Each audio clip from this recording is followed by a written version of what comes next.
안녕하세요. 여러분들 아는 얼굴도 많고 저보다 더 많이 이런 연역에 대해서 알고 계신 분들도 많은데 이 자리에 서서 제대로 할지 모르겠는데 아무튼 열심히 해보겠습니다. 특히 저도 이 브랜드라는 그 말에 욕심이 좀 났어요. 왜냐하면 브랜드를 위해서 나오신 똑똑한 분들만 모이신 것으로 알고 있으니까 이분들이 얼마나 똑똑함을 보여주실까. 거기에 나도 일조를 하는구나. 내가 오히려 영광이었습니다. 감사합니다. 네, 안녕하세요. 바라지 해설사 박종남입니다. 남자 이름 같죠? 네, 사람들이 이름만 보고 다 남자인 줄 아는데 여자예요. 게다가 지금 제가 머리를 짧게 잘라서 더 남자처럼 보일 수도 있는데 분명한 여자이고요. 저는 시흥에서 이제 20년 조금 더 넘게 살고 있는데 누구보다도 시흥에 대한 애정이 있다고 생각하는 사람 중에 한 사람이거든요. 근데 여러분들은 혹시 시흥하면 어떤 이미지가 떠오르세요? 시흥하면 난 누구에게 이걸 소개하고 싶다 했을 때 오이도, 또 다른 분은 갯골 생태공원, 또 다른 거 혹시 떠오르는 거 없으신가요? 예, 연꽃 테마파크, 물왕저수지, 뭐 대부분 이제 이렇게 장소별로 나오고 있는데 뭐 우리가 어떤 이제 도시를 떠올릴 때도 마찬가지고 저희가 매장에 옷을 사러 가도 그렇고 가방을 사도 그렇고 여기 계신 분들이 대부분이 여성분들이 많으니까 저희가 보통 명품 가방 뭐 이렇게 얘기할 때 그 명품의 기준이 대부분 브랜드잖아요. 어떤 브랜드를 선호하느냐 이런 생각을 가지고 있는데 그래서 시흥 안에서 도시 이럴 때 시흥을 떠올릴 때 어떤 이미지 혹은 어떤 브랜드가 떠오를까 그렇게 해서 이제 만들어진 브랜드가 바로 바라지라고 제가 생각하는데요. 바라지라는 건 지금 연령대가 많으니까 제가 바라지라는 용어를 초등학생한테 설명할 때 상당히 어렵거든요. 근데 지금 여기는 다 성인이니까 바라지 이러면 저희가 대부분 여기에서 아기를 낳아 보시거나 앞으로 미래에 뭐 할거나 출산을 할 계획이 있거나 이러기 때문에 대부분 산바라지라는 용어는 다 알잖아요. 그래서 바라지라는 게 누구를 돕다, 돌보다 이런 뜻이 있다는 거는 다 아실 텐데 요런 이제 국어 사전적인 용어 말고요. 바라지가 간척의 역사랑 상관이 있어요. 그래서 시흥의 땅이 대부분이 간척의 역사랑 관련이 있는데 저희 시흥은 다른 도시랑 조금 다르게 수도권에 있는 도시들이 대부분 뭐 이제 서울의 위성 도시다 보니까 도시의 이미지가 많은데 시흥하면은 도시 이외에도 또 다른 농촌의 이미지가 있잖아요. 그리고 농촌의 이미지 말고도 또 하나 남들이 안 가진 게 있어요. 그래서 바다도 있고 그 바다 중에서 경기도에서 유일하게 가지고 있는 게 있죠. 네, 경기도에서 유일하게 가지고 있는 게 여러분들도 알다시피 내만 갯골이라고 하는 육지와 육지 사이로 있다가 우리가 갯골 생태공원을 갈 텐데 그렇게 수로를 따라서 바닷물이 들어오는 요런 내만 갯골도 가지고 있는 그래서 수도권이지만 도농복합 지역이기도 하고 어천이기도 하고 이렇게 내만 갯골까지 가지고 있는 이런 특수한 자연환경을 가진 도시인데 이런 도시를 브랜드하면서 이 물길을 따라서 만들어진 게 바로 바라지예요. 그래서 바라지는 간척 주변에 보면 혹시 여러분들이 하천을 따라 다니시다가 수문 같은 거 보신 분이 계실 거예요.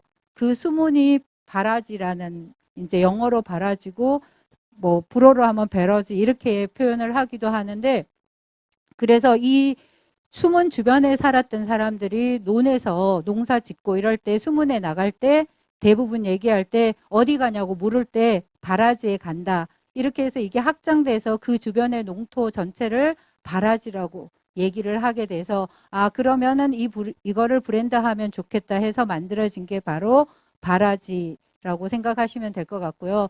오늘은 제가 알기로 여러분들이 일정이 원래 수업 시간보다 길기도 하고 그리고 또 5시면 이제 퇴근 시간이 또 촉박한 가까운 시간이기도 하고 이래서 원래 이 물길이 저희가 지금 여러분들이 앞서서 공부도 하셨겠지만 7개의 축이 있어요. 근데 상류부터 거슬러서 바닥까지 가면 좋겠지만 저희가 집에 귀가 시간을 염려하여서 일찍 조금이라도 정확하게 돌아가시게 하기 위해서 저희가 바다부터 가서 오이도에서 거꾸로 거슬러 올라올 거예요.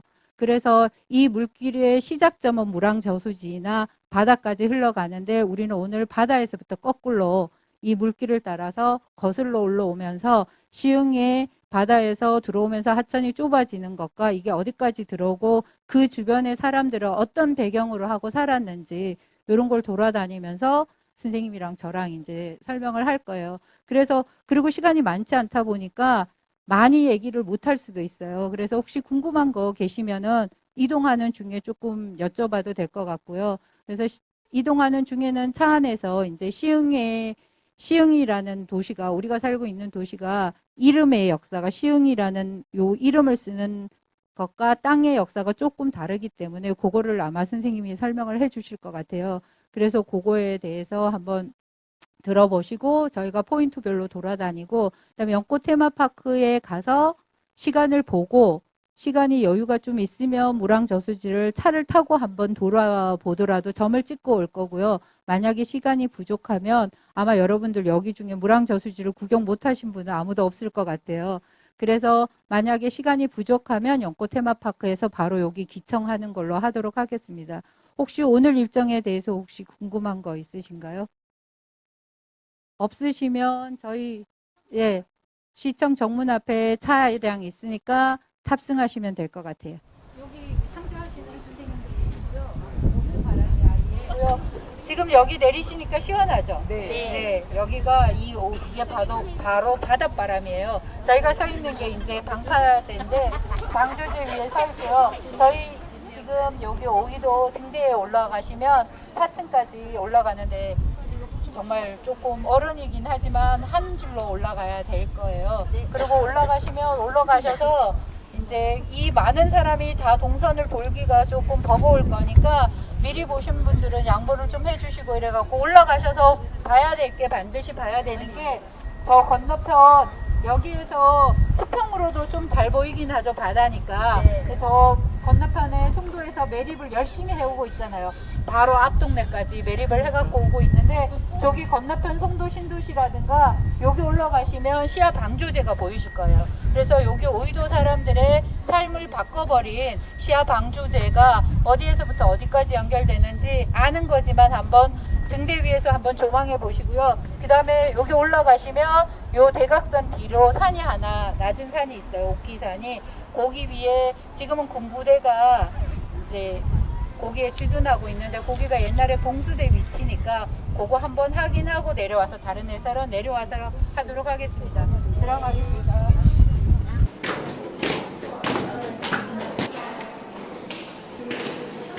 시험 숙제가 저기서 시작이에요? 근데 눈빛이 잘 안 보인다.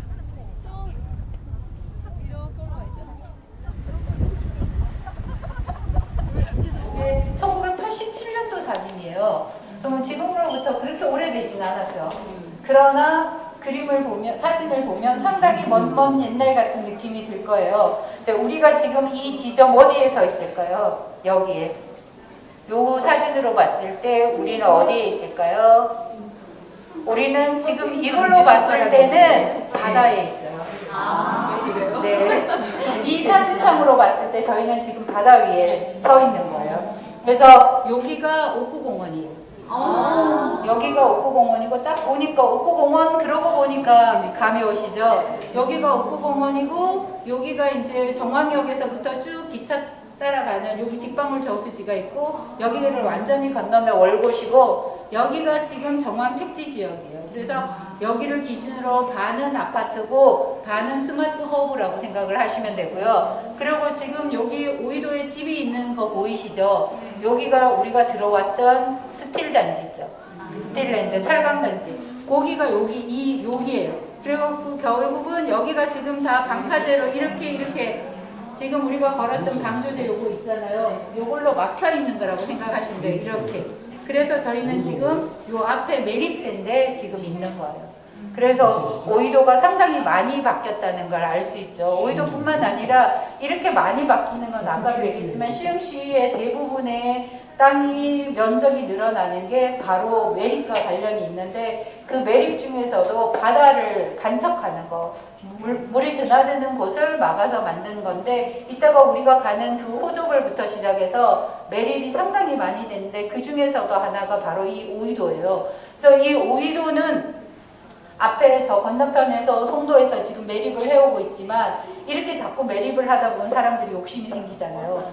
그 개발 이익과 혹은 뭐 이제 그런 것 때문에 차후 세대에게 뭐 환경적으로 좋은 걸 물려주자에 앞서서 나에게 어떤 게 이득이 될까 이렇게 생각했을 때 많은 사람들이 이익이 되는 부분을 택하게 되기도 하고 그래서 이 오이도도 이렇게 매립을 하고 난 다음에도 요 앞에 진짜 우리 이거 송도랑 같이 합쳐서 여기를 다 땅으로 만들어 버릴까 이런 시도가 있었어요. 시에서도 그랬는데 여기에 살고 있는 주민들이 우리가 한번 1차 매립을 해봤더니 고향도 잃고 우리가 고기를 잡던 여기에 조개를 잡던 곳에 들어 누워서 바다를 또 저만큼 나가야 되는데 막상 해외 보고 나니까 너무 불편한 것도 많고 잃어버리는 것도 많다. 우리는 이제 더 이상 매립하고 싶지 않다. 이렇게 해서 매립을 반대하고 해서 지켜낸 게 바로 여기 오이도 앞바다라고 생각을 하시면 돼요.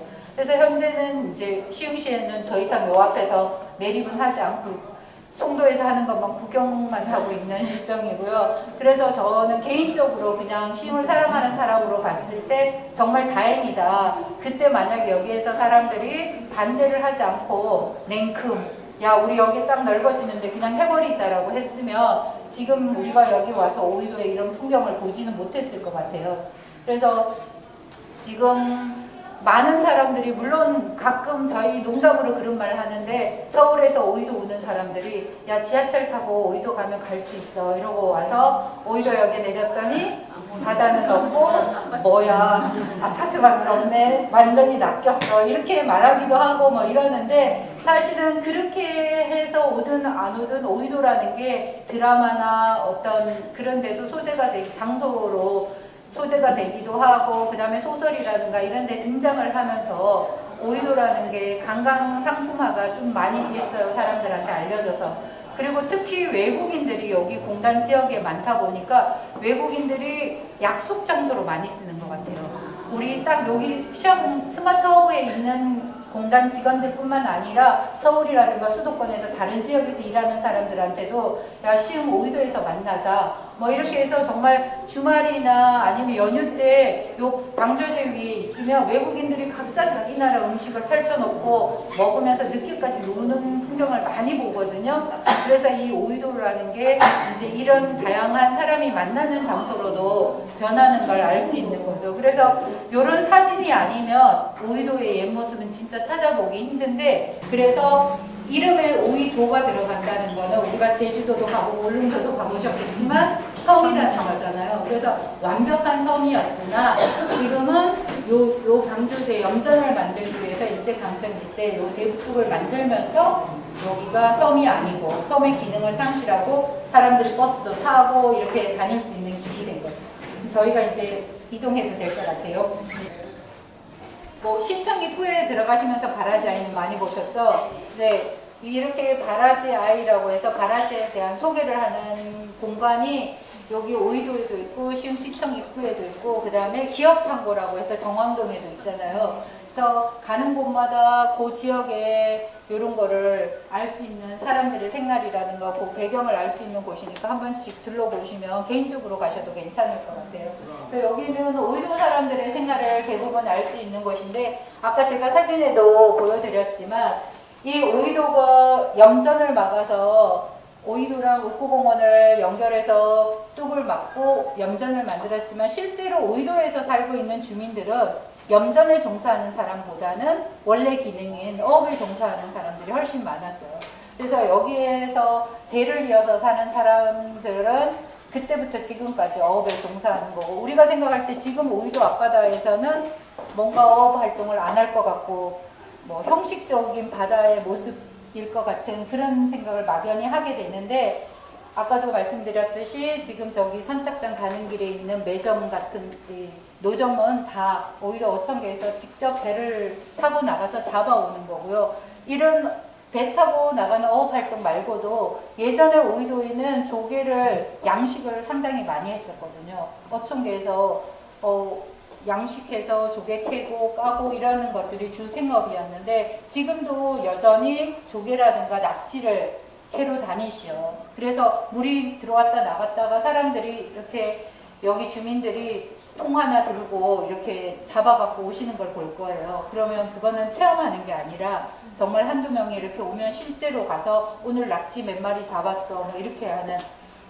그러니까 우리가 생각할 때는 오이도 앞바다에는 낙지가 없을 것 같고 막 그런 생각이 드는데, 여기에서 살고 있는 사람들은 낙지도 잡고 조개도 잡고, 아직까지는 그렇게 옛날만큼은 아니죠. 옛날에는 여기 지금 한 40대 초반인 성인들이 이야기 들어보면 자기가 초등학교 때는 웬만한 거는 정말 그 짜장면이 먹고 싶으면 엄마 조개 까는 거 몇 시간만 거들어주면 그 돈으로 짜장면을 얻어 먹을 수 있을 정도로 여기가 조개를 까고 캐고 뭐 이러는 일들로 수입이 짱짱했던 거예요. 그래서 여기 오이도 주민들은 다른 사람들이, 산골 사람들이 잡곡밥 먹고 막 반찬 뭐 나물 반찬 먹고 이럴 때 여기는 정말 이 해산물, 우리가 불락 전골 뭐 이렇게 얘기하는 거, 오삼불고기 뭐 이렇게 얘기하는, 우리가 지금 먹어보는 것들을 그때 이미 70년대에 여기 사람들 이미 먹기 시작한 그런 어업 활동으로 해서 되게 부자 동네인 거라고 생각을 하면 되죠. 근데 단지 여기에 왜 매립을 하고 이쪽으로 나앉게 됐냐면 1987년도에 시야 방조제를 만들면서 정부가 시야호를 만들면서 이 방조제를 막으면서 이 방조제를 막는 흙을 가져가야 되잖아요. 그 흙을 가져간 게 바로 정왕역 뒤쪽에 보면 정왕산이라고 봉우제 마을 뒤에 산이 하나 있어요. 거기에서 산을 깎아서 흙을 운반했는데 덤프 트럭이 동네를 끊임없이 지나가잖아요. 근데 이제 지금 같으면 단속이 심해서 포장도 다 하고 덮고 뭐 이렇게 하는데, 그때만 해도 그게 안 돼가지고 차들이 지나가면 거기서 흙만 떨어지는 게 아니라 돌덩어리들이 큰 게 막 떨어지고 이러니까 주민들이 이게 밤에 야간에 다니지도 못하고 너무 무서운 거야. 덤프 트럭이 날마다 밤에도 다닌다고 생각해 보세요. 주민들이 마을이 큰 곳도 아니고 도로 바로 인접해서. 그러니까 거기에 있는 사람들이 이러다가 사람 못 살겠다, 우리 그러면 안전한 데로 가는 게 어떨까, 그러면은 오히려 이쪽에 살막 쪽에 이쪽으로 다 매립해서 우리가 저기로 나앉을게, 여기 대신 그쪽을 택할게, 이렇게 해서 매립이 이루어진 거거든요. 그래서 저희는 처음에는 막연히 여기가 그냥 시에서 매립해서 니네 이주해 이렇게 생각을 했었는데, 애초에 제안 자체는 주민들에게서 그런 이제 시야 방조제를 막음으로 인해서 이제 안전하게 하기 위해서 이리로 앉았다고 주민들이 말씀을 하시더라고요. 지금은 오이도에 오면 어업을 하는 풍경도 볼 수 있고, 여기 뭐 요즘 그 드라마에서는 이 방파제나 바다를 소재로 하지만 일반 먹거리, 웰빙 뭐 이래갖고 맛 이래갖고 하는 프로들마다 소개하는 거는 대부분 다 여기에 조개 무한리필. 아마 오이도를 소개하는 거는 사람들이 대부분 오이도 해물칼국수와 조개 무한리필에 꽂혀서 여기 오시는 분들도 많을 거예요. 그래서 여기 상가에 들어오신 사람들은 대부분 이주해서, 여기 원주민보다는 정왕 지역이라든가 다른 데 뭐 심지어는 안산 쪽에 사리 이쪽에서도 개발을 하면서 이주를 하신 분들이 상업 쪽을 많이 택하셔서 하고 있고요. 그래서 뭐 여기랑은 원주민과 그 다음에 이제 들어온 사람 이렇게 약간 구별이 보이지 않게 지어지는 상황이기도 해요. 그래서 지금 여기 둘러보시면은 오이도 사람들이 살았던 사진이라든가, 여기 쭉 이쪽 편에도 아마 반대쪽에도 있을 거예요. 그래서 오이도의 어업 활동 같은 것들, 옛날에, 지금은 다 배 타고 고기를 잡지만 옛날에만 해도 대부분 걸어서 조개를 소달구지 끌고 나가갖고 조개를 캐갖고 오고, 그 다음에 이런 고기 같은 게 바닷물이 밀려 들어올 때 잡는 거, 살은 많이 아시잖아요. 오살 이런 거. 근데 건강망이라고 해서 참나무 말뚝을 엄청나게 큰 걸 박아서 거기에다 그물을 쳐서 위에는 단단한 그물을 쳐서 전어 같은 거, 약한 그물 쳐서 전어 같은 거 잡고, 밑에는 단단한 그물을 해서 게, 뭐 이런 갑각류라든가 이런 걸 잡고, 이렇게 해서 이 고기잡이 하는 것도 있고, 그러니까 여기서 나갈 때까지 한 2분 동안만 여기 사진을 한번 좀 둘러보시고 버스 타도록 하겠습니다.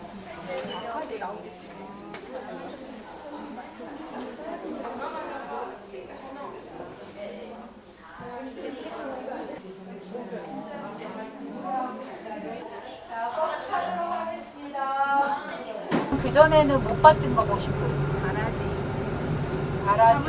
바라지 아이라는 공간. 봉수대가 있었던 옥기산 위에 지금 군부대가 있는 그 장소, 이런 걸 이제 처음 보셨을 것 같아요. 네.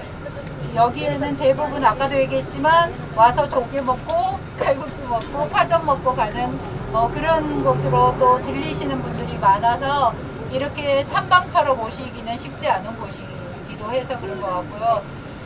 저희가 이제 이동을 해서 갯골 생태공원을 갈 거예요.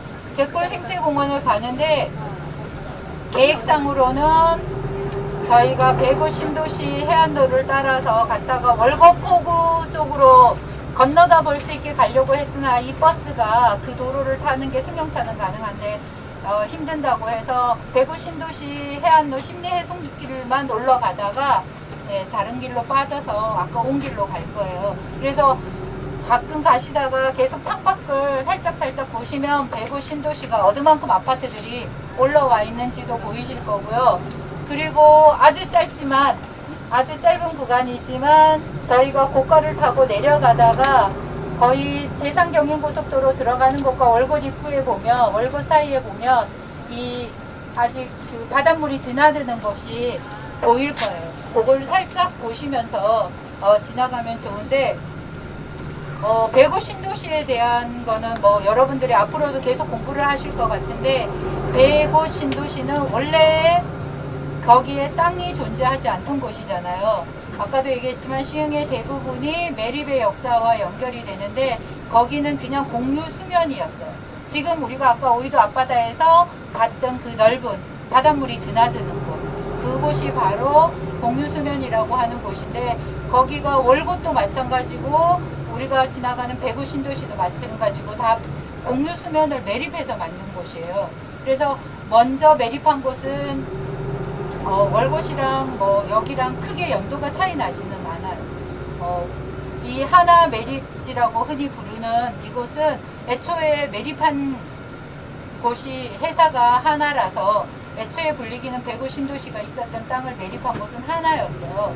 하나라는 기업이 자기네들이 만드는 폭약을 시험하기 위해서 어느만큼 잘 터지는지 불발탄은 없는지 이런 걸 시험하려면 화약 시험장이 있어야 되는데, 그걸 안전하게 하기 위해서 그럼 우리 여기에다 매립을 해서 우리가 여기에서 할게 하고 했는데, 스마트허브가 완전히 들어서고 시야 공간이 완전히 들어서고 배후 도시인 정황 신도시가 완전히 들어온 거예요. 그러고 나서 입주를 하고도 초창기에는 거기서 하약 시험을 하거나 그렇게 하고, 실제로 시흥시에 축제가 있다 이러면 그 축제가 어떤 축제든 엄청난 폭격을 터뜨릴 수 있는 그런 혜택을 누리기도 했었죠.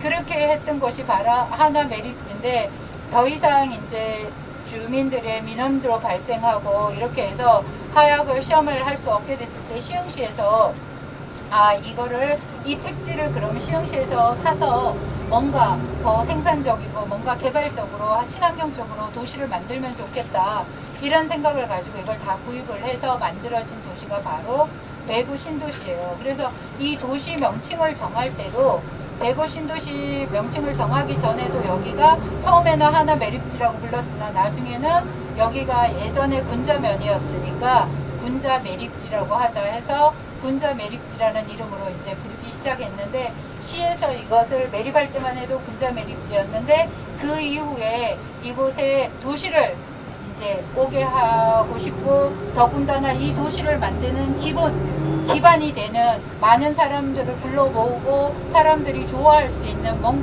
하나의 뭔가가 있어야 되겠다고 생각해서 서울대하고 협약을 맺어서 서울대가 어떤 캠퍼스든 우리가 여기에 오겠다, 그리고 시흥시랑 MOU를 맺어서 서울대가 오기로 결정이 돼 있고 지금 아마 준비 중인 걸로 알고 있는데요.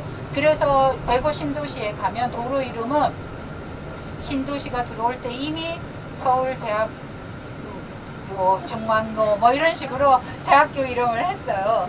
대학교 이름을 그 도로 이름을 정할 때 이게 혹시 변수가 있지 않을까, 서울대가 안 온다고 그러면 어떡하지? 이런 염려도 아주 없지는 않았으나 당시에 부시장님이 무조건 오기로 약속을 했으니까 올 것이니까 우리가 여기에 서울대 이름을 무조건 넣어야 된다고 해서 거기에 서울대 이름을 넣어서 지었고 그 때문인지 어쨌거나 확실하게 오게 되게 됐는데요.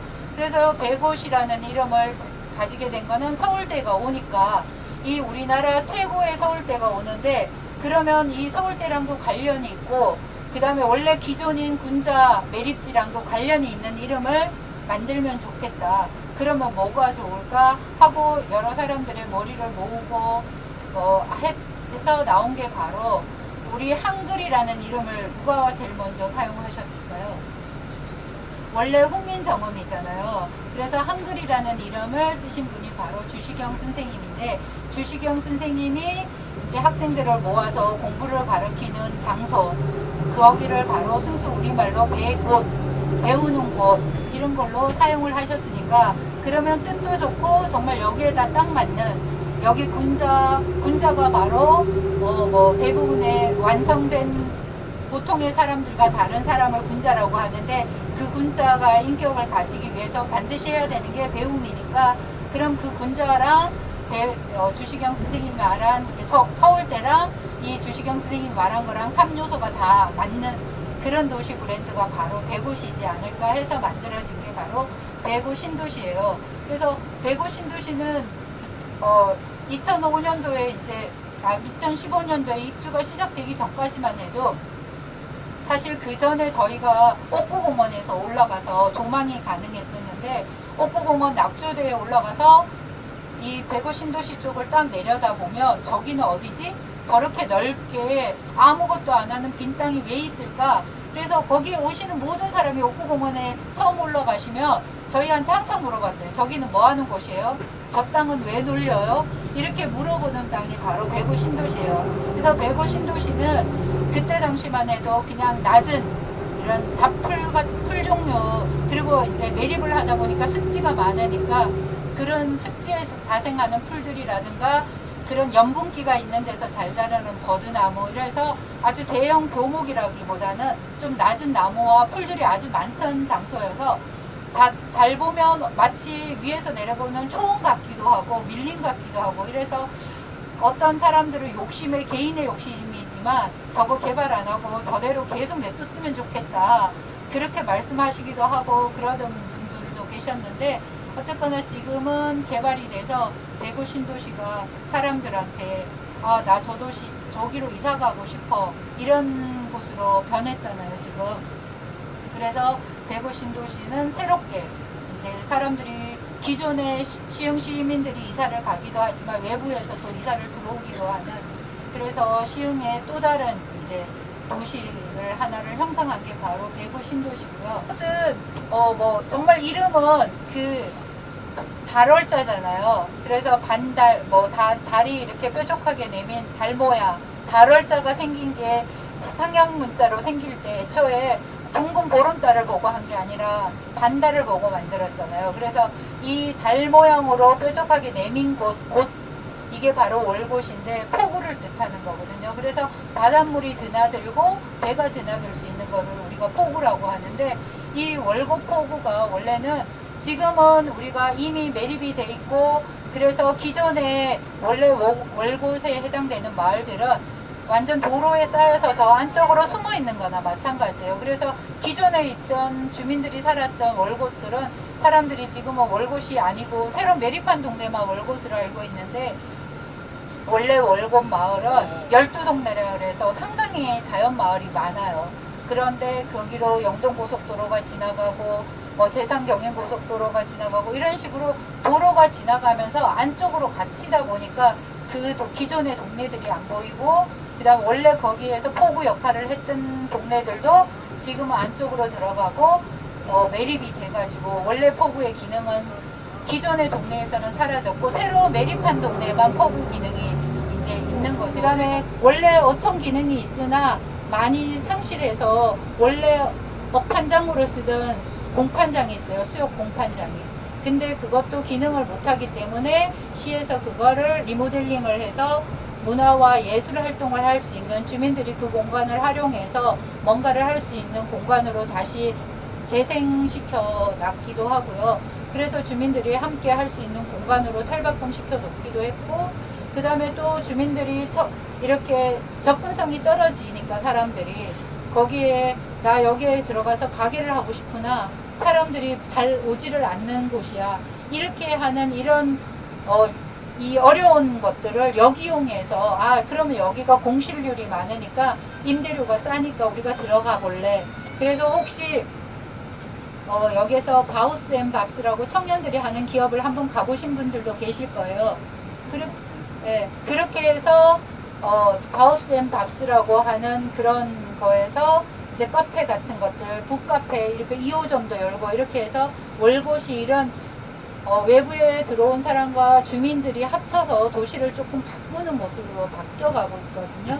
그래서 저희가 지금 백어 신도시 심리해송길이라고 해서 해안이 쭉 따라서 심리예요. 4km가 되는데 그 해안도를 따라 올라가는데 바닷가 쪽은 계속 공원이에요. 재창조된 도시지만 거기에 새롭게 입주한 원주민들이 도시를 잘 가꾸고 있는 그런 곳이라고 생각을 하시면 될 것 같아요.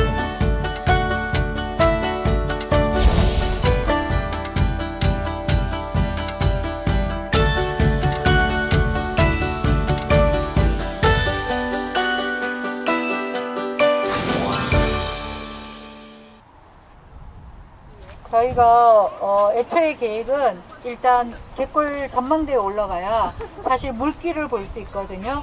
그래서 다 버리고 갯골 전망대만 올라가서 도대체 보통천에서 내려오는 수문이 어디에서 더 이상 바닷물을 못 들어가게 막고 하천물은 내려올 때 어떻게 하는지 그것만 치사 선택을 여기에서 하도록 할게요. 그래서 갯골 전망대에 내가 늘 가던 곳이지만 물길을 보러 가려면 지금 빨리 움직여서 갯골 전망대 올라가서 수문만 보고 그늘에서 약간 주변 얘기를 하고 다시 버스를 타도록 하고요. 혹시 물길을 뭐 그렇게 중요해 그러면 어디 가까운 그늘에서 해설을 하도록 할 텐데 어떤 게 좋을까요? 전망대에 가야 되겠죠? 네. 자, 그러면 빨리 출발하도록 하겠습니다.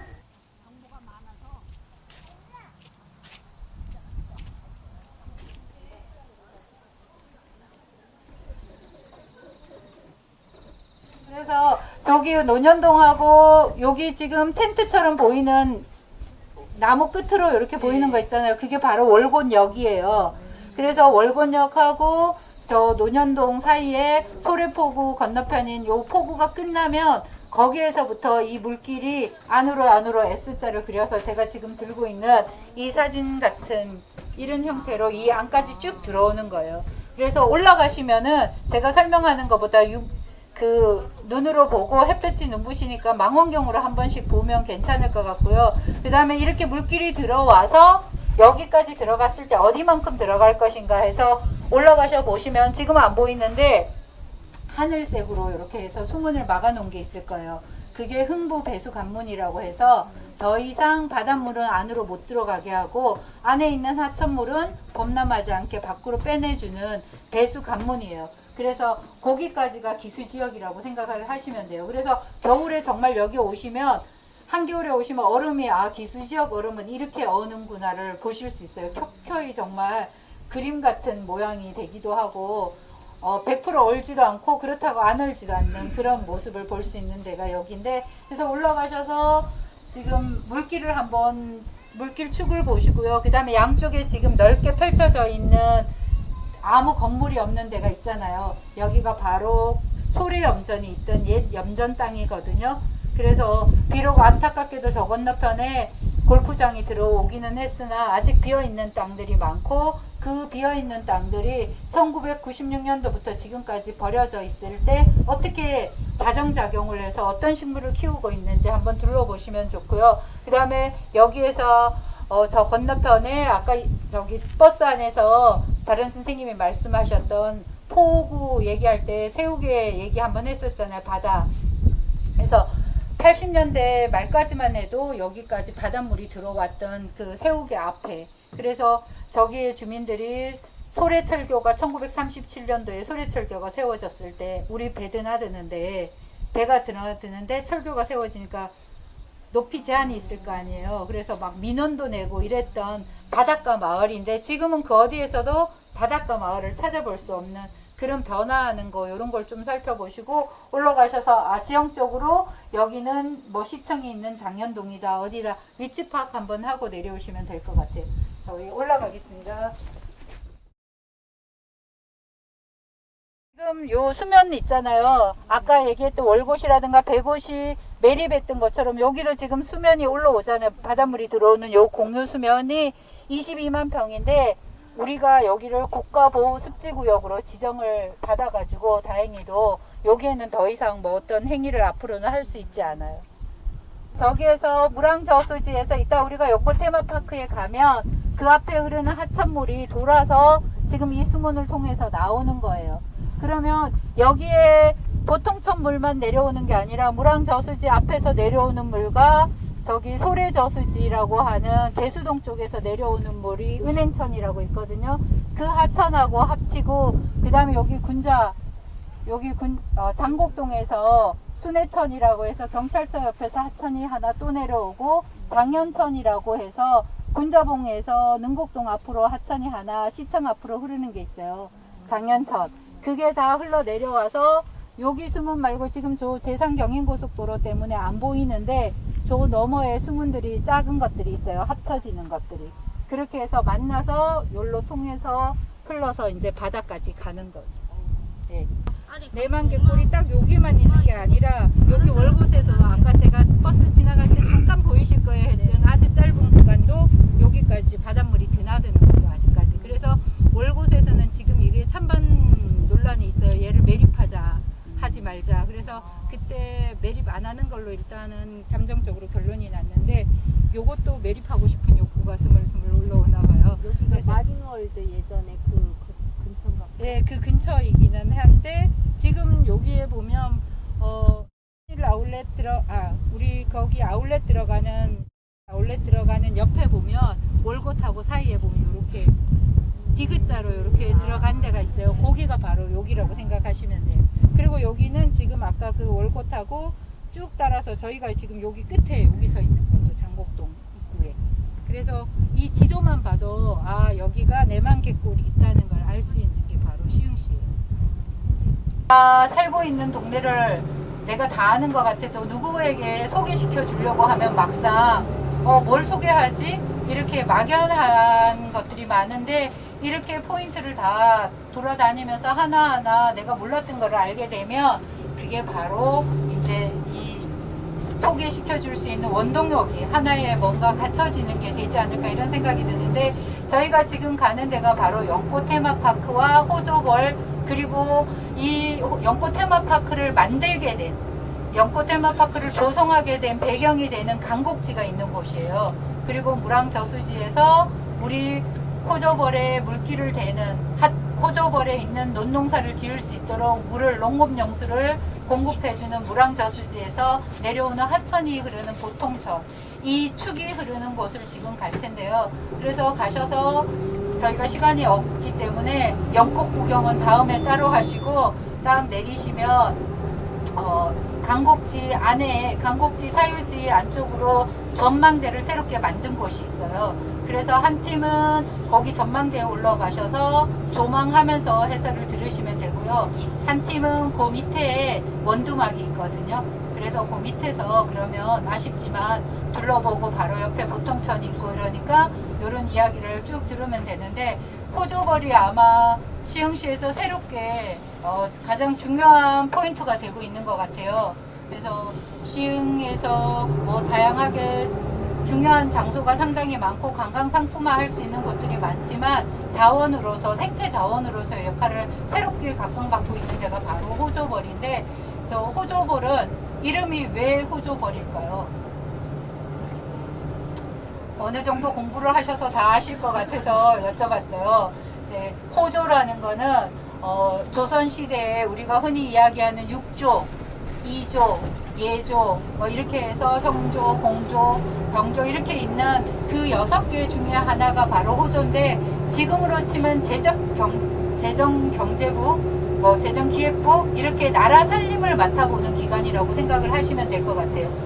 나라 살림이 부족하니까 어디엔가 뭔가 재정을 충당할 곳을 찾아야 될 때 이렇게 제방을, 그때 조선시대에도 제방을 쌓고 그 다음에 이 재언이라 그래서 이렇게 뚝을 쌓아서 땅을 만들어서 재정을 확보하는 그런 게 있었는데, 요 호조벌은 우리가 역사 공부를 많이 안 하신 분들도 다 아는 분들이 계세요. 인현왕후하고 장희빈 정도는 다 들어보셨죠. 뭐 드라마에서 제일 많이 하는 게 바로 장희빈 이야기라서 인현왕후는 다 알고 계실 텐데, 인현왕후의 오빠인 민진원이 이 숙종의 이제 특명을 받고 강화 유수로 있을 때 신두원 포구를 먼저 한번, 자기가 강화도 쪽에 가면 거기는 좀 좁아요. 제가 가봤는데 신두원 포구는 거기를 배로 정주영 씨가 그 유조선 공법으로 아산만을 축조했듯이 배로 다 막아서 물길을 막아서 이 매립을 한 그 경험치를 가지고 그 사람이 여기에 더 위에 완전 총사령관이 돼서 막은 게 바로 호조방죽이라고 생각을 하시면 되고요. 그래서 이 호조방죽은 경종 원년에 이제 착공을 됐는데, 저희가 사실은 이게 승정원 일기라는 역사 기록에 정확하게 남아 있음에도 불구하고 시흥시에서 대부분의 사람들이 이 사실을 알게 된 게 얼마 되지 않아요. 그래서 예전에 제가 그 2005년 정도에 뷰티풀 시흥에 간보지 활동을 할 때 제가 실수를 한 게 하나 있어요. 그때만 해도 시사라든가 모든 데의 사람들이 시사부터 군지에서부터 시작해서 다른 역사 공부를 하던 모든 사람들이 호조벌은 정조임금님이 자기 아버지 능행을 가면서 현능원에 가면서 여기 행차하는 길에 그 재정 경비를 충당하기 위해서 이거를 만들었던 거다, 이렇게 알고 있었어요. 그래서 군지에도 그렇게 나왔고 주변의 모든 지역사를 하는 분들도 그렇게 얘기하고 이랬기 때문에 저는 그게 당연히 맞다고 생각을 해서 그걸 그렇게 했었는데, 우연하게 지역사를 공부하시는 선생님 중에 지금은 부천 명문고 교감 선생님으로 가신 심을 선생님이라고 계시는데, 그 선생님이 호조벌에 대해서 공부를 조금 더 깊게 하시다가 승정원 일기에 보니까 기록이 나온 거예요. 이게 그 정조 임금보다 훨씬 앞선 경종 때 이미 완공이 됐다는 걸 거기에서 알게 된 거죠. 그래서 그때부터 시흥 안에서 잘못 알고 있던 역사가 바로 잡히게 된 거예요. 그래서 이거는 승정원 일기를 토대로 봤을 때 경종 때 완공이 됐고, 민진원이라는 사람이 그 사령관이 총 책임자가 돼가지고 밑에 있는 사람들이 이 축조를 했구나. 그리고 그 이후에 이 호조방죽이 쌓아지고 난 다음에도 바닷물은 끝없이 비가 많이 오거나 하면 범람을 하잖아요. 그렇게 했을 때 이 지역에서 농사 짓는 사람들이 이 해수 피해, 소금 염분 피해는 넘치는데, 그 조선시대의 마름이라고 있잖아요. 이 세금을 걷어가는 사람들. 이 마름들의 행포는 끝이 없고, 이래갖고 사람들이 이 민원을 제기한 이런 소장이라든가 이런 게 기록에 상당히 많이 남아있는 걸 그 이후에도 찾아볼 수가 있는데, 그래서 이 호조벌은 처음에는 석장포, 석장둔 이렇게 해갖고 하다가 그 다음에 호조에서 쌓았다 해서 호조벌이라는 이름으로 쭉 하게 됐는데, 그 호조벌에서 이런 다양한 이제 변화가 있다는 거를 다른 데는 그냥 구술로 아는데, 여기에는 정확하게 승정원 일기라는 기록에서부터 그 이후에 사람들이 민원을 제기한 이런 것까지 다양한 기록이 남아있는 곳이 바로 호조벌이라는 걸 알 수가 있는 거죠. 그래서 단순히 호조벌이 뭐 경제적인 개념으로 보면 논농사 지어서 요즘 소득이 얼마 되지 않잖아요. 하지만 경제 개념이 아니라 생태 개념으로 봤을 때 담수의 능력과 뭐 자정작용 뭐 이런 다양한 기능을 봤을 때 이 호조벌이 논의 기능을 상실하는 게 우리 후손들한테는 상당히 마이너스라고 보면 될 것 같아요. 그래서 혹시 관심 있는 분들은 호조벌을 지키고 원영해야 하는 그런 운동을 시민들이 하고 있으니까 그런 데도 관심을 가지면 좋을 것 같아요. 그래서 여기 이제 거의 다 저희 왔는데, 저희가 지금 지나가고 있는 오른쪽에 보시면 아파트가 있죠. 여기에 보면 연성중학교 옆으로 금호 대우 아파트가 있을 거예요. 그 너머로 보면 강희맹 선생님이라고, 강희맹 선생님 묘역이 있거든요. 그래서 경기도 기념물인데 저희가 오늘 원래는 아마 강곡지에서 해설이 길었으면 강희맹 선생님에 대한 얘기까지 언급을 했을 텐데 시간이 짧은 관계로 다 못하니까 잠깐 얘기를 하면 강희맹 선생님이 이제 시흥의 인물이고 우리가 언급을 하게 된 거는 강희맹 선생님이 중국에 가셨다가 우리나라에는 이런 연꽃이 없었는데 참 특이한 연꽃이 있네 이렇게 생각해서 가져온 품종을 심어서 그 품종이 변하지 않고 500년이 넘게 강곡지 안에서 계속 자라고 있기 때문에 그 역사성을 기려서 만든 게 바로 연꽃 테마파크거든요. 그래서 그런 연꽃 테마파크를 조성하게 된 연골 고리를 찾게 되면 강희맹이라는 시흥의 인물을 알게 되고 그러고 이제 좀 더 깊이 공부를 하시면 강희맹 선생님 공부하면서 강곡지 주인이 바뀌는 과정 이런 거에서 조선시대의 재산 분배라든가 뭐 부부들의 어떤 평등 뭐 이런 것까지 배울 수 있는 것이니까 관심 가지고 또 공부를 하시면 될 것 같고 지금 보이는 데가 다 연꽃 테마파크예요. 그래서 연꽃이 성수기가 7월에서 8월이다 보니까 안타깝게도 지금 남아있는 꽃은 있긴 하지만 많이 볼 수 있지는 않아요.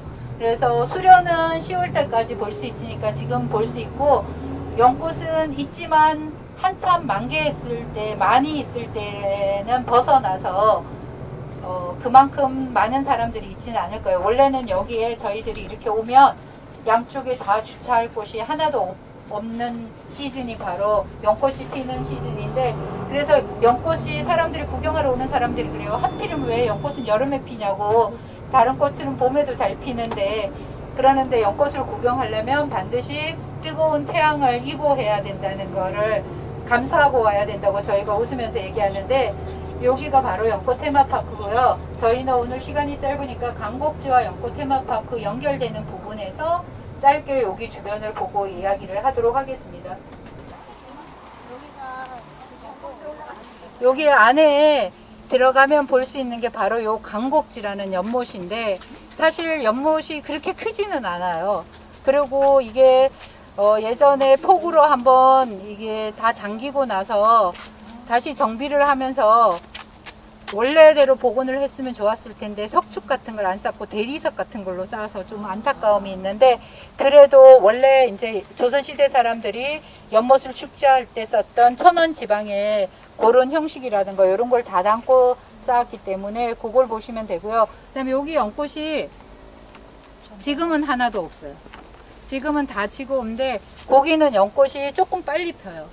네, 강곡지 연꽃은 좀 빨리 피고 사이즈가 좀 작다고 생각하시면 돼요. 바깥에서 우리가 만나는 것보다가 왜냐하면 농사지어 보신 분들은 아시겠지만 연작의 피해라든가 그 다음에 우리가 크고 실하고 좋게 하기 위해서 끊임없는 농약과 비료 이런 걸 주잖아요. 근데 여기는 안 주거든요. 그래서 크지가 않는데 얘가 약간 정말 연봉우리라는 느낌이 싹 드는 게 바로 강곡지의 연꽃인데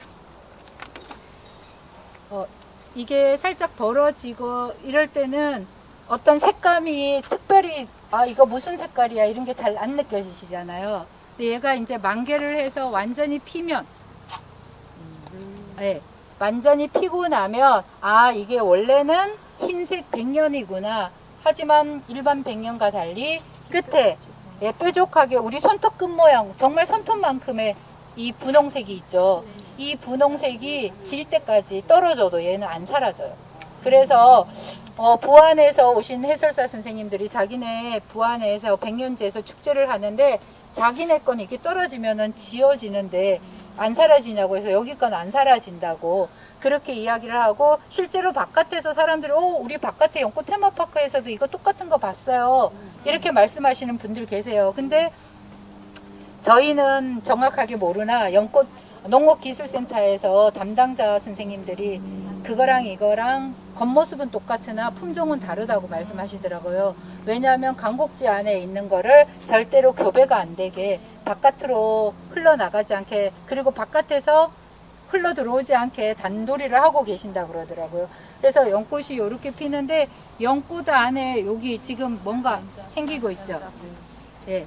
그래서 얘가 꽃이 완전히 지고 나면 여기 연밥이 이렇게 남잖아요. 그래서 지금 아마 우리가 보면 요런 연밥보다는 어떤 연밥이 더 많을까요? 네, 요렇게 벌어진 이미 벌어지고 성장한 연밥이 훨씬 많죠. 그래서 이런 연밥들이 안에 보면 연자가 보통 한 20개에서 20 몇 개씩. 그래서 연밥 하나만 있어도 유치원생 한 반 정도는 이 연자를 다 맛보게 할 수 있어요. 근데 이 연자는 언제 먹을 수 있을까요? 몇 월 달에? 예. 8월. 지금도 뭐 늦게 올라오는 거는 농업기술센터에 가면 판매를 아직도 하고 있을지도 몰라요. 근데 요게 파란색일 때 먹어보면 까서 먹으면 안에 씨 핵을 빼야 돼요. 약간 떫은 맛이 있어서. 걔를 빼고 먹으면 정말 밥맛하고 똑같아요. 네, 그래서 어린이 친구들도 요거 좋아해요. 맛 보여주면. 그리고 요거는 연잎 사진인데, 요거는 연잎이 이제 물이 잘 안 묻잖아요. 그래서 여기서 이제 뭐 역사 수업이 아니고 생태 수업도 아니라서 짧게만 하면 여기에 큐티클이라고 하는 성분 때문에 얘들이 방수 물질이 있어서 이런 건데, 옛날 사람들은 왜 연꽃을 좋아했냐면 다양한 이유가 있는데, 뭐 향원 익청이라고 그래서 연꽃 향기는 멀리 맑게 퍼진다는 그런 것도 있지만, 자라는 게 진흙이잖아요. 그래서 진흙에서 피지만 꽃도 아름답게 피우고, 그 다음에 결정적으로 아까 연밥을 보여줬지만 연밥 안에 연자 다산의 상징이죠. 완전 산들하고 보면, 그 출산들하고 보면 엄청나게 좋아할 그렇게 이렇게 연자가 한 군데 많고, 그 다음에 이 연잎에 이런 비움의 자세, 이런 걸 옛날 선비들이 엄청나게 좋아한 거예요. 이게 무게가 많으면 저절로 얘를 굴러버리는. 예, 그래서 옛날 선비들이 시를 지을 때 소재가 많이 되는 이유가 요런 연잎이 소재가 되는 거는 요런 비움 때문에 많이 소재가 되기도 하거든요. 그리고 연잎은 구멍이 하나도 없는 것처럼 보이지만 사실은 구멍은 있죠. 공기 구멍이 있는데 그걸 우리 육안으로는 못 봐요. 근데 단지 맑은 날 오시면 기포가 뽀글뽀글 올라오는 게 보일 거예요. 그러면 아, 얘가 숨을 쉬고 있구나, 그걸 느끼실 수 있을 텐데, 얘를 딱 꺾어버리면 이런 모양이 나와요. 그래서 연금 모양이 나오는데, 이 물이 만약에 일로 들어가면 쏙 땅속까지 연근한테 연결된다고 말씀은 하시나, 연금 모양이 대부분 줄줄이 비엔나 소시지처럼 끝이 좀 좁잖아요. 그래서 이제 입구 쪽에 저희가 지나가면서 보면 잎을 많이 땄을 거예요. 이런 거는 요즘 연잎밥 뭐 이런 게 유행이고, 연잎차 이런 게 있어서 상품화하느라고 주인들이 다 딴 거예요. 근데 모르는 사람들은 다른 사람들이 땄으니까 나도 따볼까? 이러고, 그리고 연밥도 나이 드신 분들은 맛을 알기 때문에, 기억하기 때문에 추억을 소환해서 그걸 막 따서 드세요. 근데 여기 연꽃 테마파크에서 가장 인기 좋은 게 바로 이 친구인데, 얘가 빅토리아 아마조리카라고 하는데, 이 잎 하나의 크기가 상당히 크죠. 네. 그래서 이 잎에 사람이 올라가면 어떻게 될까요? 올라갈 수 있어요? 네. 네. 사람이 충분히 올라가요. 그래서 여기 연령대는 뭐 송은이 여자 개그우먼을 알잖아요.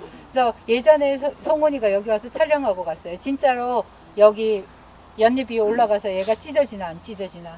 근데 안 찢어지고 성공하고 가서 성인도 40 몇 킬로까지는 충분히 안 찢어질 수 있구나, 이거를 알려준 건데 저는 올라가면 바로 찢어져요. 자, 그러면 여기 얘가 왜 인기가 좋을까요? 딱 이틀밖에 안 펴요. 2박 3일 피는 꽃인데, 원래 희귀성이 있어야 값어치가 올라가는 거잖아요. 아무리 좋은 것도 흔하면 가치가 떨어지는데, 얘가 꽃을 한 달 동안 피고 있다고 하면 아마 사람들이 이렇게 좋아하지는 않을 텐데, 딱 이틀 피거든요. 그래서 첫째 날은 흰색으로 밤에 펴요. 그 다음날 낮에는 잎을 딱 다물었다가 다시 밤이 오면 이렇게 붉은색으로 안에서부터 벌어져서 왕관 모양으로 벌어지는 거예요. 그리고 그 다음날 잎을 딱 다물었다 물속으로 쑥 가라앉아요. 그리고 생명을 다하는 거예요. 그래서 이게 상당히 인기가 좋은 꽃이에요. 네. 그런데 이 사진 찍으려면 언제 와야 될까요? 아침 새벽같이 와야 돼요. 왜일까요? 맞아. 자리를 선점해야 되기 때문에 사진은 비록 밤에 찍으나 일찍 와서 자리를 선점해야 되니까. 그리고 지금 연꽃 테마파크에 상당히 많은 것 중에 하나인데 요게 전체가 다 꽃잎 빼고는 다 가시가 붙어 있어요. 요게 바로 가시연인데 요게 우리나라 토종 연꽃이에요. 근데 사람들이 이렇게 가시 있는 거 솔직히 좋아하지 않잖아요. 그래서 사람들이 이걸 안 키우기 시작해서 얘가 멸종위기 식물이 돼버린 거예요. 그래서 보호해야 되는 것 중에 하나고, 그래서 시흥시에서는 지금 연꽃 테마파크 안에 가시연을 상당히 많이 식재하고 있어요. 그래서 오늘 아쉽게도 시간이 없어서 그런데 여기 지금 가로수 이렇게 심어져 있죠. 요게 보통천 물길이에요. 이걸 거슬러 쭉 올라가면 무랑저수지가 나온다고 생각을 하시면 되고, 사실 무랑저수지에서 갯골 생태공원 입구까지 12.7km 정도밖에 안 되니까 하루 날 잡고 걸어보셔도 괜찮아요. 물길 따라서. 그래서 저희 옛날에 자전거도 타고 걸어보기도 했는데, 자전거 타는 것보다는 걸어보시면 주변에 물이 도창저수지에서 들어오는 물과 그다음 무랑저수지에 흘러 들어오는 물이 두 물길이 만나서 보통천으로 다시 내려오는 이런 모습이라든가, 주변에 논농사가 어떻게 지어지고 있는지, 아까 말씀드렸듯이 매립이 점점 어떻게 되고 있는지 그런 변화 같은 것도 아시려면 한 번쯤 걸어보시는 것도 괜찮을 것 같아요. 제가 이제 뭐 어쨌거나 아쉽지만 오늘 일정을 마무리하도록 하겠습니다. 근데 혹시 저는 여러분들이 이제 새롭게 공부를 하고 계시는데, 물론 저보다 훨씬 이 지역에 대해서 많이 아시는 분들도 있고 생태에 대해서도 미리 공부를 하신 분들도 있고, 이래서 제가 감히 앞에서 이렇게 얘기하기가 좀 그렇긴 한데, 여러분들이 새롭게 배우는 이 모든 것들이 바로 시흥의 문화를 배우는 거라고 생각을 해요. 그래서 그 백범 김구 선생님이 자기는 어떤 나라이기를 원하냐고 했을 때 정말 문화의 힘을 가진 나라, 자기가 정말 뭐 부강한 나라도 아니고 너무 잘 살고 남을 침략하고 이런 나라가 아니라 아름다운 문화를 지닌 문화의 힘을 보여줄 수 있는 나라라고 생각을 한다는 말을 했는데, 제가 상당히 공감하거든요. 그래서 문화라는 거는 하루아침에 이루어지는 건 아니잖아요. 내가 돈이 많아서 나 돈 많으니까 여기에다 옛날 집을 한번 지어볼래 이런다고 해서 이게 옛날 집이 되는 건 아니잖아요.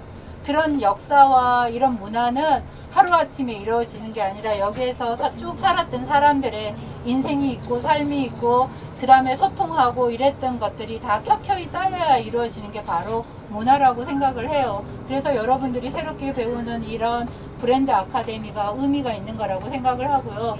그 다음에 여러분들이 이전에 시흥에서 오래 살고는 계셨지만 시흥에 대해서 많이 몰랐다면, 내가 새롭게 뭔가를 알게 되면 유한준 선생님이 말씀하신 것처럼 이전에 몰랐던 것과 달리 알고 나면은 사랑을 하게 되고, 사랑하면 또 다른 걸 보게 되잖아요.